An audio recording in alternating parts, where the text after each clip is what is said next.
Tonight, you fall asleep in the year 872. The air is wet with the smell of pine shavings and salt. A thin mist drifting in from the fjord. Somewhere in the dark, a hammer taps against wood, slow, measured like a heartbeat that isn't yours. The sound fades into the lap of water against the hulls, the creak of rope shifting in the night wind.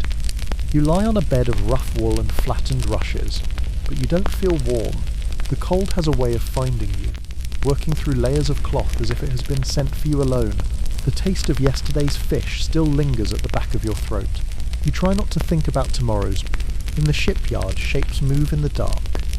Men with calloused hands, boots sinking into the black mud, eyes fixed on the skeleton of a new longship rising from the ground.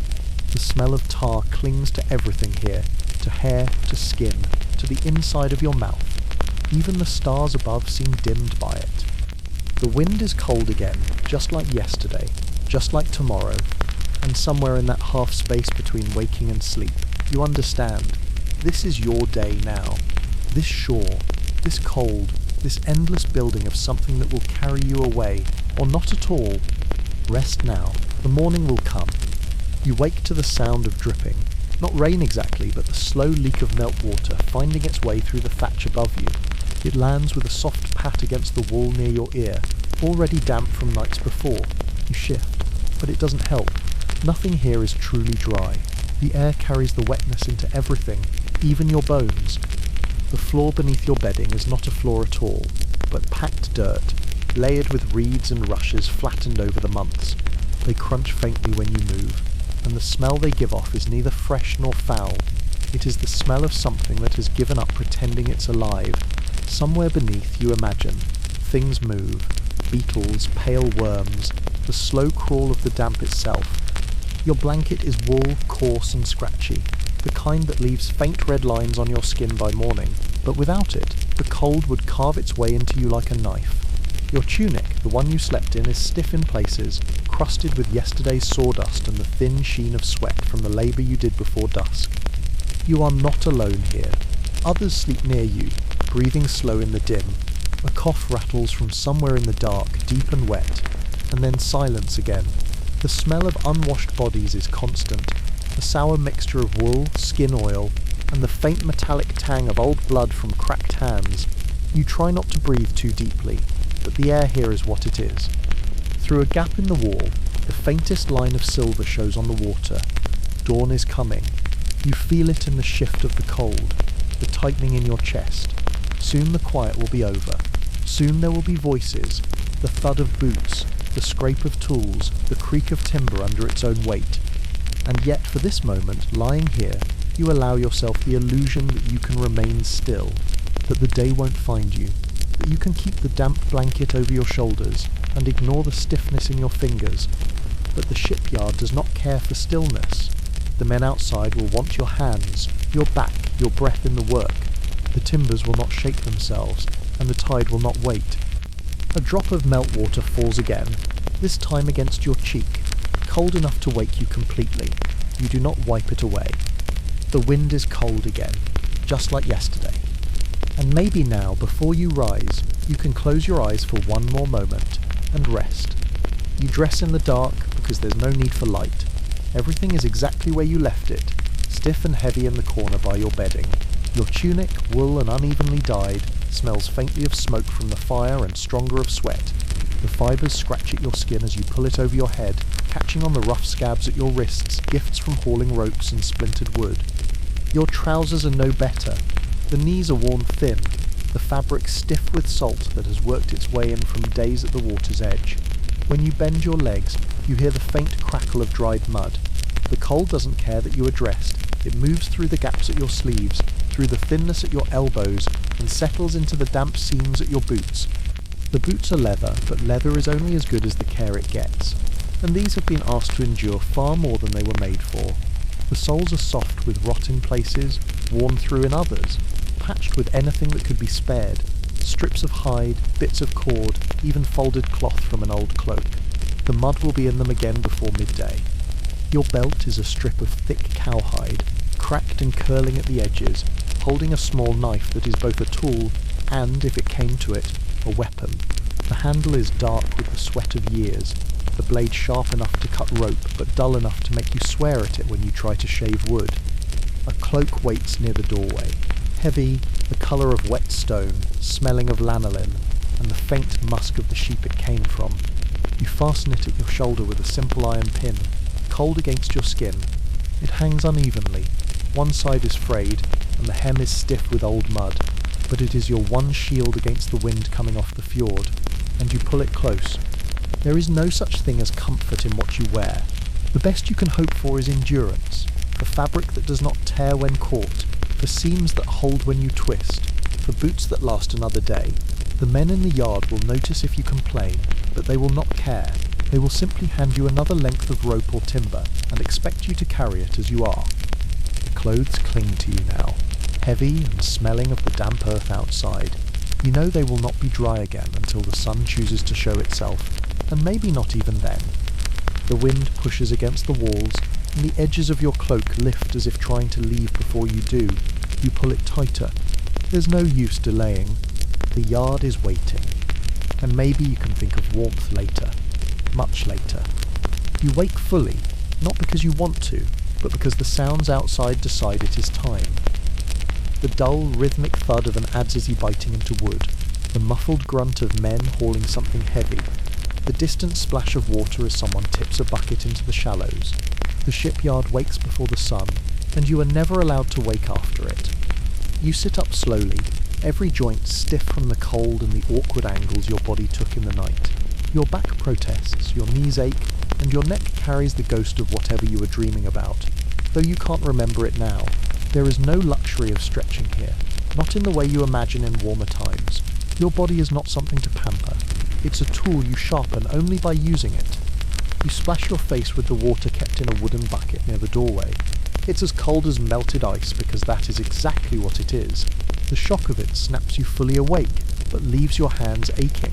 You rub them against your tunic to drive some heat back into them, though it never really works.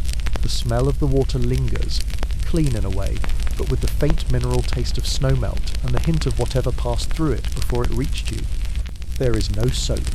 You scrape the sleep from your eyes with your fingers, run a hand through your hair to flatten it, and consider that clean enough.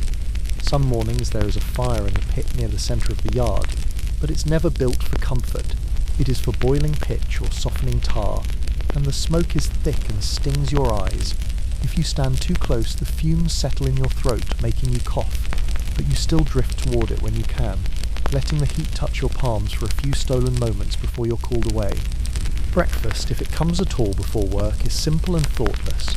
A heel of barley bread, tough and dry, sometimes softened with a splash of ale if someone is generous. More often than not, it's eaten while walking, your teeth working at it while your mind is already on the day's labour. If the gods are kind, there might be a piece of dried fish, but you've stopped asking for kindness. The bread is enough to keep you from fainting, and that is all it is meant to do. There is no prayer in this ritual, not here.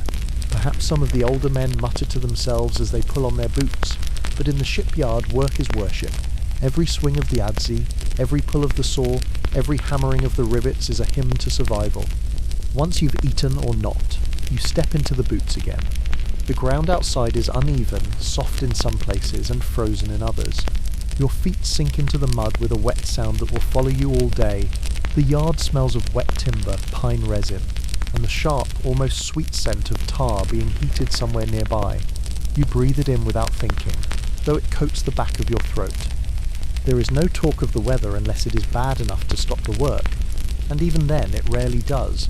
The early spring wind coming off the fjord is sharp enough to cut, carrying the faint hiss of waves breaking against the hulls. Gulls circle overhead, their cries sharp and hungry. Somewhere a dog barks. Somewhere else a man swears at the weight he carries. The morning ritual is not a set of actions so much as it is a slow surrender. You give yourself over to the day, piece by piece. First your warmth, then your breath, then your strength. You know it will take all of them. The shipyard is greedy, and it never gives back what it takes. By the time the sun edges over the mountains, your hands are already wrapped around the handle of a tool, your feet planted on the slippery planks, your shoulders hunched against the wind. The rest of the day stretches out before you like an unbroken horizon, There is no bell to mark the start of work. The sound of axes biting wood is enough.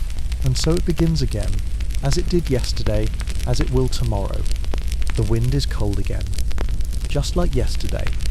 And maybe tonight, if you are lucky, your dreams will take you somewhere far from the yard. But for now, the ritual is complete. The day has claimed you. There is no pressure here, not in the shipyard, not in the sleeping hall, not anywhere within the reach of the tide. And so, when the need comes, you do not wander off looking for solitude. You look for somewhere that smells just a little less foul than the rest. The latrine is generous in name only. It is a shallow pit dug some seasons ago, lined with rough planks that have darkened over the months into something between wood and rot. The edges are slick with old rain, and the ground around it is always damp, as though the earth itself has decided it no longer wishes to dry. A rough frame of driftwood stands above it. Not to offer shelter, there is none, but to keep you from falling in if the wind catches you at the wrong moment. You approach it because you must. The smell hits you before you get within arm's reach, a sharp, eye-watering mix of ammonia, decay, and the faint sourness of ale passing through too many stomachs. You breathe through your mouth, though that comes with its own set of regrets. The planks you stand on are uneven, some bending under your weight with the softness of wood that has been wet for too long. You keep your feet close to the centre, remembering the story of the apprentice who stepped too far to the side one morning and went through. He was fished out before the tide came in, but no one sat near him for a week. When the wind is wrong, and the wind is often wrong, the smell carries all the way to the shipyard. It becomes part of the air you breathe while you work. A background note in the symphony of tar, pine resin, sweat and smoke. You do not speak of it, there is no point. Wiping is an exercise in improvisation. If you are lucky, there is moss soft, damp, clinging to the stones in the shade. If you are less lucky, there are smooth pebbles. If you are truly unlucky, there is nothing but handfuls of snow, and you will curse every god you can name for the sharpness of it. Cloth is too valuable to waste on something that will be gone in a moment. You use what the land gives, and you learn not to complain. Complaining does not make the moss grow faster. In winter, the latrine is a place of speed. In spring, like now, it is a place of weariness. The mud that creeps toward it makes each step a negotiation, and the thaw brings with it the sharp stink of everything the frost had been holding still for months. It rises in waves, a reminder that nothing truly disappears here, it only waits. And yet, for all its indignities, the latrine has its uses. It is where small conversations happen, murmured between men who pretend not to notice each other's business. It is where you learn which timber shipment is delayed, which man's wife is ill, which new boy has been careless with his tools. Secrets are too heavy to carry alone, and here, in the open wind with the smell to mask your words, you can let them out. Sometimes, when the tide is high and the wind blows inland, you can hear the sea from here, not the calm lap of water against the shore, but the low, steady pull of the current beneath it all. It reminds you that everything here, including you, will one day wash away. The latrine is humbling that way. It strips you of any illusions you might carry about dignity. You finish quickly, stepping back onto firmer ground, tugging your cloak tighter against the wind. Your hands are colder now, but you will not warm them yet. There is work waiting, and warmth is a currency you cannot spend freely. As you walk back toward the shipyard, the smell fades into the larger smell of the day. Wood, tar, smoke, sweat. Soon you will forget it entirely, until the next time your body reminds you. And so the rhythm continues. Eat, work, relieve yourself, work again, day after day, in a place where even this part of life feels claimed by the tide and the timber. The wind is cold again, just like yesterday. And maybe tonight, in the half-light before sleep, you will remember that even kings and jarls, for all their gold and finery, cannot escape this same small, humbling truth. Rest now, the shipyard will have you again soon enough. It isn't a meal so much as a pause between waking and work. No one calls it breakfast here. It's simply the thing you put in your mouth before the day takes everything else from you. The food waits in a low wooden trough, set on a bench near the fire pit. It's the same every morning, a heel of coarse barley bread, dense and heavy enough to double as a hammer, and a cup of ale or watered-down mead, if the stores have been kind. The bread is yesterday's, and you can taste it. Not in the way you taste fresh bread with its soft heat and crackling crust, but in the way you taste something that has been waiting for you without enthusiasm. You take the bread in your hands, its edges hard enough to scrape your gums, and bite into it slowly. The air is still damp from the fjord, and the crust pulls at your teeth as you chew. There's no butter, no honey, no salt beyond what lingers faintly in the grain. It tastes of earth and grinding stone, with a faint shadow of the smoke from the fire it sat beside all night. If there is fish, it's dried, strips of herring or cod, salted until the flesh is as leathery as your boots. You chew until it softens, the salt stinging small cuts in your mouth you didn't know were there. It's not pleasant, but the taste is sharp enough to remind you you're alive. The ale is warm from sitting too close to the fire, and it smells faintly of yeast and something sour beneath it. You drink it anyway, because it helps the bread go down, and because the day will dry your throat before the sun reaches its highest point. If you close your eyes as you swallow, you can almost imagine it's richer than it is. Almost. The men eat in silence, leaning on posts or sitting on overturned barrels. Conversation is a luxury best saved for the long hours of labour, where words can be a distraction from the weight on your shoulders. Here, in the dim light of morning, the food is just fuel, and no one pretends otherwise. Every now and then someone will offer a scrap to the yard dog, a shaggy mud-crusted thing that has long ago learned not to beg too openly. The dog takes it without a sound, vanishing back toward the storage sheds where the smell of smoked fish clings to the air. You envy the way it can simply walk away from work. There are mornings when the bread is mould-spotted, and you scrape the green away with your fingernail before eating what's left. There are mornings when the ale is so thin it tastes more of water than grain. And there are mornings, rare but real, when someone produces a wedge of cheese or a slice of cured meat from home. Those mornings are quiet in a different way, not solemn but careful, as though everyone knows not to ruin the moment by speaking. The smoke from the fire drifts low, hanging just above your head. It clings to your cloak, your hair, your skin, and will stay there until you sleep again. You breathe it in with each bite, the scent becoming part of the taste. The bread and fish are never enough to fill you, not really, but they are enough to keep you from faltering before midday. That is all they are meant to do. Once you've eaten, you set your cup back on the bench. It's never yours alone. Everything here is passed from hand to hand, mouth to mouth. You wipe the rim with your sleeve out of habit, though you know it makes no difference. The next man will drink from it as you did, and the man after him. You rub your hands together not from satisfaction but from habit, as though warming them will somehow prepare them for the tools they will hold. The bread sits heavy in your stomach, and you feel the ale working its way into your blood, dulling the sharp edges of hunger. The wind catches the edge of your cloak, tugging you toward the yard. Breakfast is done when the first voice calls out across the space, a foreman's bark carrying over the creak of timbers and the gulls overhead. You don't need to understand the words to know what they mean. Work. Now. And so you move toward the half-built hulls, your breath curling white in the air, your fingers already curling around the handle of a mallet, an adars, a rope. The taste of bread still clings to your teeth, the salt of the fish still on your tongue. They will stay there until the sweat of labour washes them away.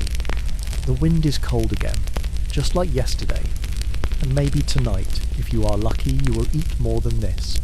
But luck has a way of sailing past without docking here. The shipyard is already awake before you step into it. The air is filled with the steady rhythm of tools, the hollow thunk of a mallet striking a dowel, the rasp of a saw biting through a beam, the dull ringing tap of iron on wood. Each sound has its own weight, its own tempo, and together they form the only music this place knows. The half-built hulls rise from the ground like the ribs of sleeping beasts, curved timbers propped and braced. Their surfaces roar with the pale, fresh scars of the adzes. The smell of pine and oak shavings mixes with the darker, more persistent scent of tar, heating in an iron pot nearby. Tar that will later be brushed into every scene, sealing out the water and sealing in the smell for as long as the ship sails. You are given your task without ceremony, a length of green timber to be shaped, the beginnings of a keel support that must fit as though it grew there. The adzes is heavy in your hands, its handle worn smooth from years of work, the iron head dull at the edges from striking more than just wood. You plant your feet in the mud, raise the tool, and bring it down in an arc. The first blow bites deep, sending a chip of wet wood spinning to the ground. The second finds a knot and jars your wrists. You grit your teeth and keep going. The work is slow and punishing.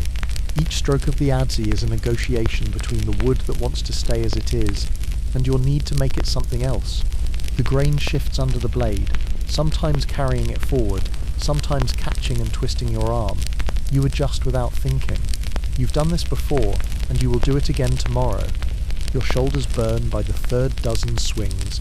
The muscles tighten warm under your cloak. The cold air keeps the sweat from feeling like sweat.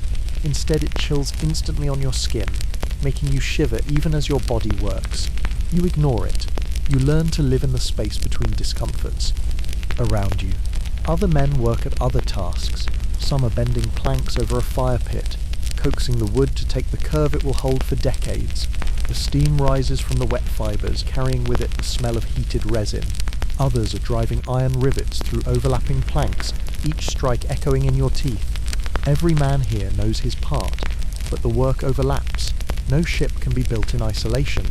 A boy, no more than 12, hauls a bucket of water toward the steaming planks. His feet slipping in the mud, he catches himself before falling, but the water sloshes over his boots. The older men laugh, not cruelly, but because they've all done it. The boy laughs too, though his teeth chatter. He will not be dry until night. The foreman moves through the yard, his voice cutting through the noise, calling out to this man or that, shifting bodies where they are needed most. He doesn't shout often, but when he does, it carries the weight of someone who can decide whether your back works in this yard tomorrow. You keep your head down and your stroke steady. Your hands ache where the handle rubs against your skin. You adjust your grip to a place where the calluses are thickest, but the ache remains. You will carry it into the evening and wake with it again tomorrow. By mid-morning, your timber begins to take shape. The edges are smoother now, the arc of it matching the line of the hull it will join. You run your hand over it, feeling the ridges where the blade bit deeper than it should have.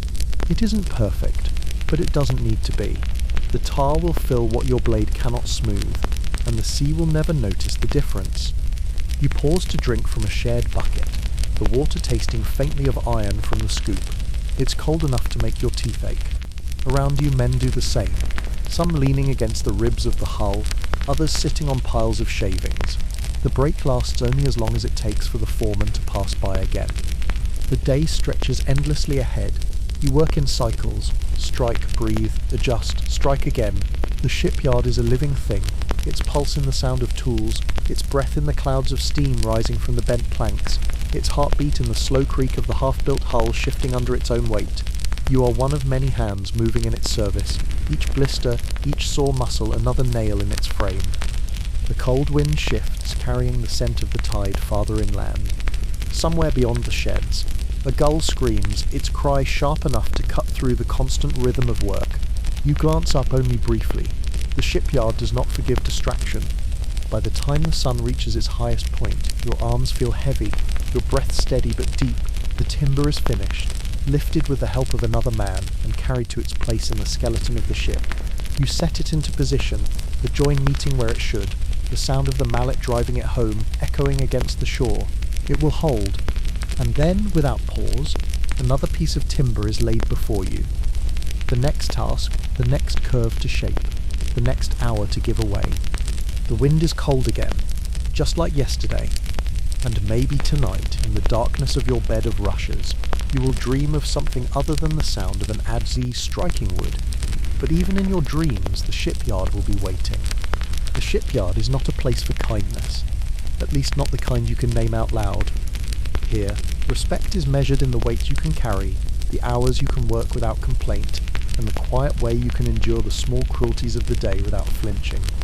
The men who have been here longest, men with hands like knotted rope and faces carved by salt and wind, will not speak to you much in your first weeks. They watch instead, their eyes following the way you lift a plank, the way you hold your tools, the way you breathe through the ache. They are not cruel for the sake of it. They simply know that men who cannot last will not last, and no one wants to waste words on a man who will be gone by the next tide. When they do speak, it is often in the form of commands or corrections disguised as insults. You swing like you're trying to pet it. That knot's older than you, try harder. These are not meant to break you. They are meant to shape you. just as the adze shapes the timber. The shaping is never gentle. The younger workers, boys not yet grown into their shoulders, apprentices still learning where to stand, watch you differently. They are quick to laugh when you make a mistake, but quicker still to follow your lead if you manage something clever. To them, every man ahead of them is both a rival and a teacher. You remember feeling that way yourself, though the memory feels worn now, smoothed by too many seasons. There is a hierarchy here that no one writes down. The foreman's word is law, but beneath him the order is kept by unspoken rules. The man who can shape a keel with the fewest wasted strokes eats first when there is meat. The one who can bend a stubborn plank without splitting it gets the driest corner by the fire. The man who complains too much finds himself with the worst tasks, scraping old tar, hauling stones, standing in freezing water to check the line of a hull. Newcomers are tested, sometimes without them knowing it. A beam that is too heavy for one man might be handed to you alone. A rope, wet and slick from the tide, will be given without warning, just to see if you can hold it without losing your grip. If you fail, you will hear about it. If you succeed, you will not hear about it at all, but the next task will be harder. That is how they measure your worth here. Yet, for all its roughness, there is a strange kind of care in the way men treat each other. If you split your palm on a nail, someone will press a strip of linen into your hand before you can ask. If you stumble under the weight of a timber, another set of hands will lift beside yours without a word. These moments pass quickly, swallowed back into the rhythm of the work, but they are there. The foreman is a different matter. His gaze is sharp and restless, always looking for what is slowing the work. He calls men by nicknames more than by their given names, sometimes cruel, sometimes oddly affectionate. Yours will depend on what you do today. One man is called Knot because he always seems to find them in the wood. Another is Bent because of a bad back from an accident no one speaks of. These names stick, sometimes for life. Outside the yard, in the rare hours when you are not working, the treatment is softer. In the alehouse, shoulders loosen, and the same man who barked at you in the morning might share his bread with you in the evening. You might hear laughter then, not the sharp, mocking kind, but the deep kind that rolls out after the third cup. In those hours, you are all just men who worked the same wind and the same wood, but morning will always bring the shipyard back, and with it, the edges will return. You learn quickly that no one here will carry you. If you are sick, you work. If you are tired, you work. If you are hurt badly enough to stop, you risk losing your place altogether. The sea does not wait for a man to recover, and neither does the shipyard. Still, there are men here who have worked side by side for 20 years. They speak to each other in half sentences, with nods and gestures that outsiders cannot follow. You begin to understand that this is the truest sign of respect here, not praise, but the quiet assumption that you will do what needs to be done without being told. The days are long, and the treatment is often sharp, but there is a strange comfort in knowing exactly where you stand. You are not liked, not yet, but you are tolerated, and in this place, tolerated is the first step toward belonging. The wind is cold again, just like yesterday, and maybe if you keep your head down and your hands steady, one day someone will pass you the better end of the rope. That, here, will be as good as any handshake. Illness is not an event here, it is a background condition. You do not catch it, you live inside it, carrying it in your chest, in your gums, in the thin cracks of skin along your fingers where the salt and cold get in. The air is always damp, and so are you. Your clothes, your bedding, the tools in your hands, they all carry the faint chill of the fjord. No matter how much the fire smokes, no matter how many layers of wool you wrap yourself in, the wet finds its way back. And where there is wet, there is rot. Not just in the timber, but in people. Coughs here are as common as footsteps. They start dry in the back of the throat, then settle into something deep and wet that shakes a man's whole body. You hear them at night, echoing in the longhouse, one man's cough answered by another's across the room, like a grim conversation. Some men cough for weeks and recover, others cough for weeks and vanish, taken away to be buried in the thin ground above the shore. The work itself opens your body to sickness. Splinters as long as your thumb slip beneath the skin, and if you don't dig them out, they fester. A shallow cut from a saw can turn red and swollen in days, the skin hot to the touch. There is no ointment here, just a strip of linen and the hope that the wound will close before the fever starts. Sometimes it does, sometimes it doesn't. Your teeth are not spared either. The bread is coarse, the fish salted, and the ale is the only thing that feels clean in your mouth, and even that is a lie. Gums swell and bleed when you bite down, and the pain is sharp enough to make you clench your jaw for hours. A man with bad teeth here is a man who will soon be thin, and no one wants to be thin in a place like this. Bathing is not a ritual of cleanliness, but a brief war against the worst of the dirt. In the warmer months you might strip to your waist and wade into the shallows, scrubbing yourself with handfuls of sand or dry grass. In the cold months, like now, you wipe down with a rag dipped in water from the bucket. The water stings as much as it chills, and when you dry yourself with your cloak, you know the cloak is no cleaner than you are. The smell of the shipyard clings to you whether you wash or not. Tar, smoke, wet wood, sweat. They weave themselves into your skin until you can no longer tell where they end and you begin. You sleep with it, wake with it, carry it into every meal. It becomes part of who you are, the same way the calluses on your palms or the ache in your back become part of you. Disease passes through the yard in waves. One winter the coughing is worse than usual, and men fall to it one by one. Another year it's a fever that starts with shivering and ends with men being carried out before dawn. There are no cures here, only endurance. You keep working until you can't. If you stop, it's because the illness has made the choice for you. Sometimes you hear of herbs or remedies from travellers, crushed garlic for the blood, willow bark for the pain, seaweed boiled into broth for strength. Sometimes they help, sometimes they don't. More often the only medicine is time and the stubborn refusal to die. And yet, despite the sickness, life continues. A man coughing blood in the morning might still be at the tar pot by noon. A fevered man might still be hammering rivets into a hull because the tide waits for no one. Illness is a companion here, not an interruption. The young suffer less for now. Their skin heals faster, their lungs are still strong, their teeth still hold, but the shipyard has a way of catching up with them. Every cough, every fever, every unhealed wound leaves its mark, and in a few years they will look like the rest. You wash your hands in the cold bucket after work, rubbing away the tar and resin with sand until your skin stings. You know the water is as dirty as what you're washing off, but it's the act itself that matters. It tells you the day is ending.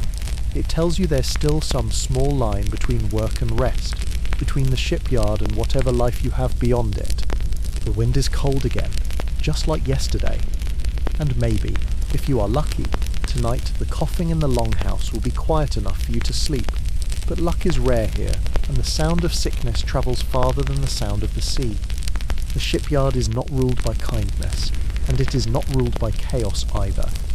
It is ruled by a kind of law that is older than paper, older than ink, a law carried in memory, in the foreman's voice, and in the eyes of the men who have worked here longer than you've been alive. There are no written rules nailed to the longhouse wall. You learn them by watching others fail. The man who drops a plank and lets it crack on the stones finds himself scraping tar for a week. The one who leaves his tools out in the rain has to stand in the cold until they're dry again, without gloves, without warmth. If you ruin timber through carelessness, the foreman will speak to you in a low voice that carries farther than shouting. That is your first warning. There will not be a second. The punishments are simple because the work is simple. A day's wages docked. A week given the worst tasks, hauling water, shifting stone ballast, scraping barnacles from the hulls that have sat too long in the shallows. There is no mercy for sickness, and no patience for excuses. If you are not working, you had better be dying. For worse offences, theft, drunkenness on the job, fighting, the punishments are meant to hurt in a way that lasts. You have seen men tied to the whipping post just beyond the yard, lashed with braided rope until their backs are slick with blood. It is done in front of everyone, not for the pleasure of it, but so no one forgets what happens when the work is dishonoured. There is a kind of public shame here that bites deeper than the lash. The foreman will speak your offence out loud, not in the heat of anger, but in the steady, deliberate way of a man who wants the words to echo long after they've been spoken. Men will look at you differently after that, not with pity, but with the cool distance they give to someone who has proven unreliable. That distance is often punishment enough. And then there is the law that comes from beyond the yard, the law of the Jarl, the chieftain, the king whose ships these will be. His law is not concerned with splinters or late starts. His law is concerned with the theft of timber meant for war, the hiding of tools bought with his silver, the selling of iron rivets to outsiders. These are not just crimes, they are betrayals. You have heard the stories. A man caught selling oak meant for the Jarl's ship was bound and thrown into the fjord at low tide, left until the water took him. Another who was caught stealing tools had his hand crushed between two stones. These stories are told quietly, but they are told often enough that you never forget them. The foreman does not smile, but neither does he enjoy the punishments. It is his role to keep the yard working, and he knows that fear is a faster teacher than kindness. Still, there are moments when you wonder if the line between law and cruelty has been crossed. You wonder it quietly, because wondering aloud would be another offence. Even among the men there are smaller unwritten punishments. If you work too slowly, they will not help you lift when the timber is too heavy. If you take the better piece of bread without offering it first, you will find yourself last in line for the next meal. Respect is traded like silver here, and once you've spent it, it is slow to return. Sometimes the punishments are almost merciful. A man who drinks too much might be sent to fetch water all day, walking back and forth from the shore until his head clears. Another who swears at the foreman might be given a week of scraping barnacles far from the others where his temper can cool in the silence. But mercy is rare, and no one expects it. The law of the shipyard is not about fairness. It is about survival of the work, of the ship, of the reputation that keeps the orders coming from the Jarl. If one man is careless, the ship might fail at sea. If the ship fails, men die. That thought sits heavy in the back of your mind as you work. The knowledge that your mistakes are not just yours. When the punishments happen, they happen in daylight, with the wind carrying every sound. No one looks away. No one pretends it isn't happening. And when it is over, the work continues as if nothing has happened at all.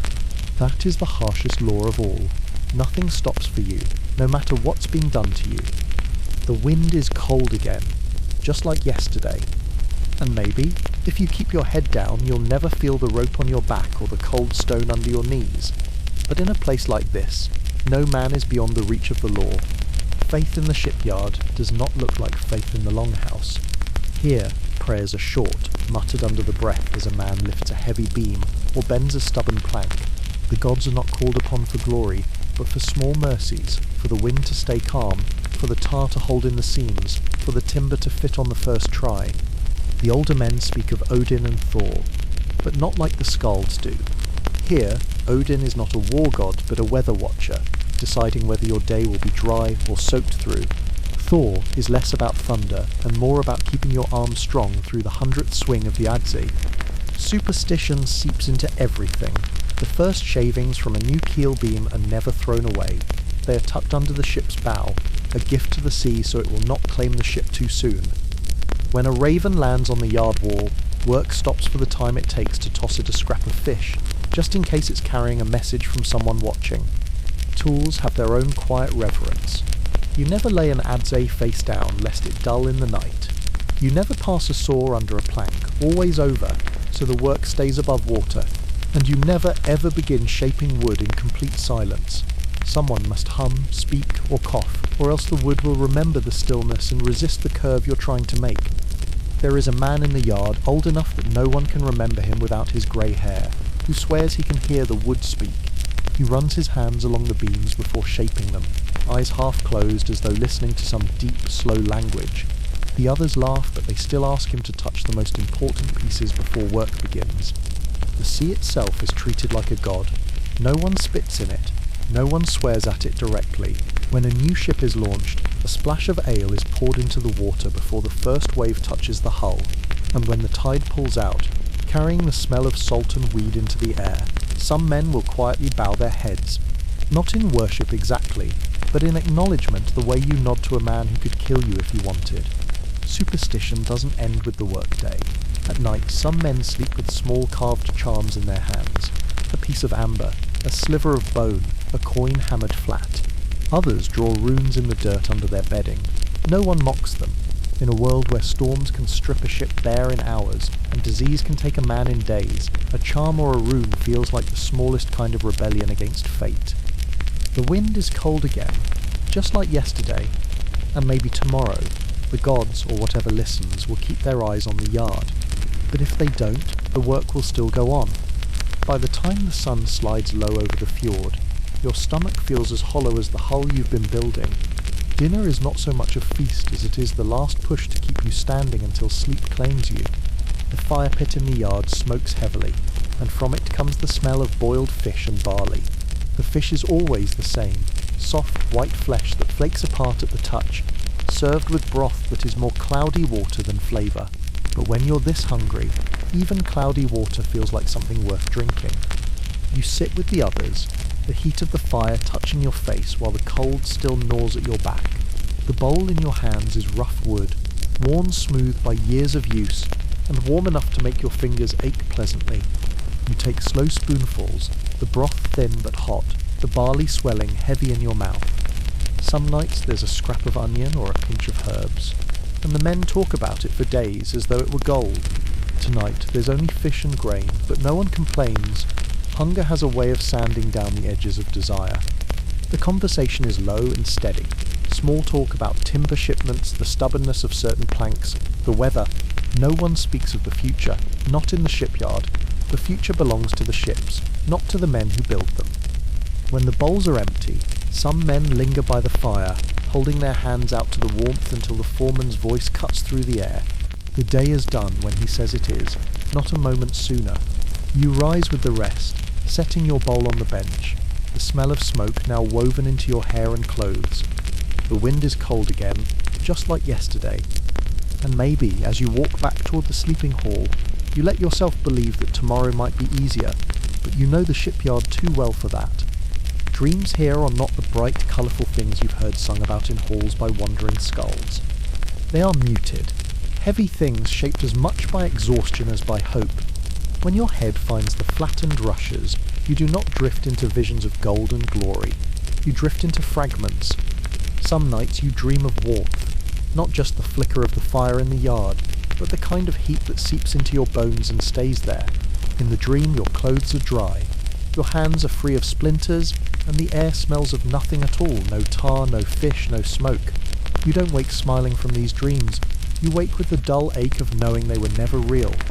Other nights, you dream of the sea, not the dark, cold water you see from the shore, but something calmer, brighter waves that rise and fall gently, like a sleeping giant's breath. In those dreams, you are not building the ship, you are already aboard it, the wind in your face, the sound of gulls replaced by something quieter. It feels like freedom, until you wake. Sometimes the dreams are cruel.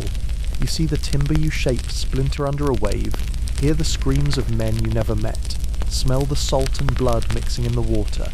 These dreams come without warning, and they stay with you through the day, hiding in the sound of wood breaking or a rope snapping under strain. There are stranger dreams too, ones you do not speak of. In these, the shipyard is empty, the tools lying untouched, the half-built hulls abandoned. The fjord is still, no wind, no voices, no gulls. You walk through it, and your footsteps make no sound. When you wake from these, you feel a kind of loss you can't name, as though something has already left you, though you don't know what. You know the younger men dream differently. You hear it in the way they speak of raids they'll join, of silver they'll see, of lands beyond the sea. They still believe that the shipyard is a doorway, not a cage. You remember feeling that way before the seasons here began to stack on top of each other like wet planks. Even in sleep, the shipyard follows you. The sound of the adze striking wood becomes the steady beat in your dreams. The smell of tar is in the air, even in the places your dreaming mind invents. Sometimes you wake unsure if you have slept at all. You do not pray for better dreams. You only pray for enough sleep to carry you through the next day. And if by chance a dream comes that is kind, you take it without asking why. The wind is cold again, just like yesterday, and maybe tonight you will dream of nothing at all. Death is not a far-off thought here. It sits on the edge of the yard, watching, patient as the tide. The most obvious dangers are the tools themselves. The adze is sharp enough to split bone, and it swings close to your legs with every stroke. The saw bites without mercy if your hand slips. A mallet swung in haste can break fingers or ribs. You've seen a man lose the tip of his thumb in the morning and keep working until dusk, wrapping it in cloth and hoping it wouldn't fester. Then there is the timber. It looks solid, but it can betray you. A wet plank is heavier than you expect, and if you misjudge it, it can crush your foot before anyone can pull it free. A beam swinging on a rope can knock a man off his feet, into the mud, into the water, into worse. The sea itself is always there, just beyond the yard, calm 1 hour, violent the next. Even if you can swim, the cold will claim you faster than the water will fill your lungs.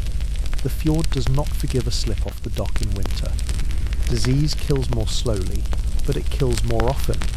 The cough that lingers until it rattles in your ribs, the fever that burns through you in days, the wound that turns red then black, the skin splitting with pus and the smell of rot. In the shipyard, these things are not accidents, they are inevitabilities. And then there are the less obvious dangers. The rope that frays too much and snaps at the wrong moment. The scaffold that shifts under your weight. The tar fire that flares when someone pours too much pitch at once, sending hot resin splattering onto skin. You learn to see these dangers before they happen, but you cannot see them all. Beyond the yard, death wears different faces. Raiders from another fjord, a blade in the dark, the jarl's anger if a ship is not finished on time. Even the journey to fetch timber can turn deadly if the weather changes faster than your boat can turn. The men here do not speak of death often, but they all know it. They work with it, beside it, over it. The ships themselves are built with the understanding that they may one day be coffins for strangers, for enemies, for the very men who shaped them. When you think of what could kill you, you do not think of it with fear. You think of it with a kind of resignation. The yard will outlast you. The work will go on without you. When you are gone, your place will be filled before the tide comes in. The wind is cold again, just like yesterday.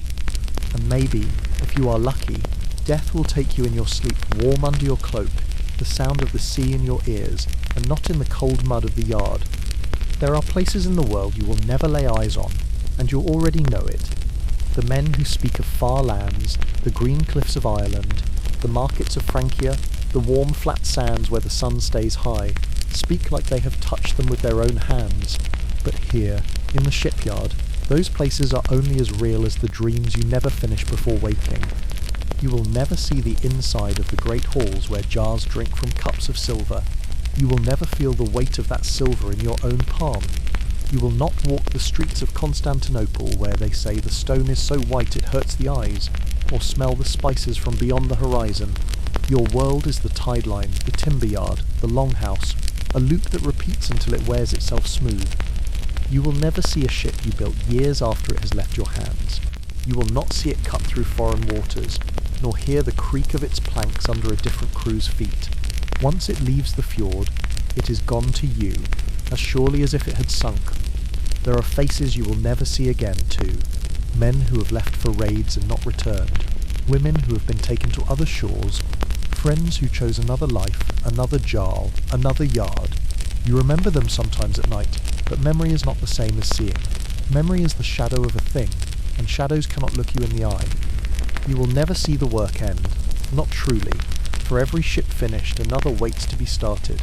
The shipyard does not rest. It only changes its shape, like the tide pulling away and returning again. Even if the gods themselves told you the last ship was built, you would not know what to do with yourself in the stillness. There are other absences, quieter ones. You will never see a day when your hands are free of scars. You will never see your reflection without the lines the wind and salt have carved into your face. You will never see the world without the frame of the yard in front of it, its half-built ribs catching the light. These absences are not tragedies. They are simply the shape of your life. To dwell on them would be like asking the tide why it does not climb the mountains. The tide knows its place, and so do you. The wind is cold again, just like yesterday. And maybe the only thing worse than never seeing these places is to see them once and then be sent back here, carrying the weight of them in your chest, knowing they are gone from you forever. When your hands finally still, when your back refuses to rise for the day's work, when the cough in your chest is deeper than your breath, the shipyard will not stop. Men will work around you. The adze will still bite into timber. The foreman's voice will still cut through the morning. The wind will still come from the fjord, cold as ever.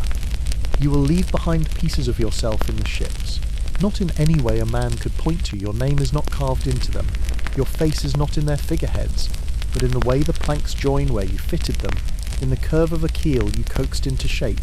Somewhere a ship will sail with a part you shaped years ago, carrying strangers across a sea you'll never touch. You will leave behind the tools, though they will not be thought of as yours. The adze you swung will be passed to another hand. The mallet will strike for someone else. The calluses you built will fade from your skin in the ground, and the tools will keep their own memory, smooth with the work of many men. You will leave behind no great hoard of silver, no fine cloak, no stone set with your name. At most you will leave behind a space on the sleeping floor, a hook where your cloak hung, a dent in the bench where you sat for your morning bread. These will be filled before the next tide. You might leave behind stories, but they will shrink over time. A man will say you were strong with the adze. Another will say you could bend a plank in half the time it took anyone else. These words will be traded until they fade, until they are replaced by stories of the men who came after you. If you are lucky, you will leave behind nothing unfinished, no plank left unshaped, no beam left leaning against the shed, no promise to a ship that you never kept. But even if you do, someone else will finish the work. The shipyard has no patience for ghosts. You will leave behind the same thing every man here leaves. The yard itself, unchanged except for the ships it has sent away. The mud will still be the same, swallowing the same footprints in the same silence. The gulls will still circle overhead, crying at the same wind. The work will go on. And when you are gone long enough, there will be no sign you were ever here at all. Not in the timber, not in the tools, not in the voices of the men who still work. You will be as much a part of the yard as the tide, present only in the fact that it has always been this way. The wind is cold again, just like yesterday, and maybe that is the truest thing you will leave behind, the knowledge that you are part of something that will never remember you, and yet could not have been without you. The work is done for the day. Not finished, never finished, but done enough for the light that remains. The foreman's voice has stopped cutting through the air. The tools have been stacked against the shed walls. The last curls of smoke rise thinly from the fire where the tar was heated. The yard is quieter now. You hear only the tide moving in its steady rhythm, pulling at the shore as it has for longer than anyone can remember. The half-built hulls stand in their places, dark shapes against the silver of the water, their ribs catching the faint last light. They look less like ships now and more like sleeping animals, waiting for some signal to wake. You walk slowly across the yard, the mud soft under your boots, the smell of resin and wet timber clinging to your cloak. The wind has shifted, coming colder now from the mouth of the fjord, carrying with it the taste of salt, and something older, something that feels like it has been moving across the sea for days before it reached you. Your body aches in the familiar way, the pull in your shoulders, the stiffness in your knees, the dull throb in your hands. These are not new pains. They have been with you so long they have become part of your shape. You know you will carry them into your sleep, and you know you will wake with them again tomorrow. The longhouse is warmer, but only by comparison. The fire inside burns low, casting red light over the packed floor. Men sit close together, their cloaks drawn tight, their eyes heavy. The coughs are softer now, dulled by ale, and the smell is the same as always: wool, smoke, sweat, the faint tang of wet earth. You find your place on the rushes, the same place you always return to, and lower yourself down. The ground is hard beneath you, but the familiarity of it is almost comfort. You pull your cloak over yourself, feel the weight of it settle, and close your eyes. The sounds of the yard fade slowly. First the fire, its small cracks and pops, then the shifting of bodies around you, then the coughs which become only part of the air. The last thing you hear clearly is the wind outside, pressing against the walls, moving through the gaps, reminding you it will be there tomorrow and the next day and the next. In this dim space between waking and sleep, you think of what remains of you here. Not your name, that will fade, not your face, that will blur, but the work, the shape of the planks you cut, the beams you bent, the ships that carry pieces of you far from this shore. You will never see them again, but they will feel the sea the way you always imagined. No one will remember your name, but that's okay. There are no wolves at the door, no cold in your bones. You have survived another day. The tide moves out, pulling the light with it, leaving only the dark and the steady breath of the longhouse. You feel your own breath slow to match it. Your thoughts loosen, breaking apart like wood shavings on the wind. The wind is cold again, just like yesterday. Sleep now. The shipyard will still be here when you wake. It always will.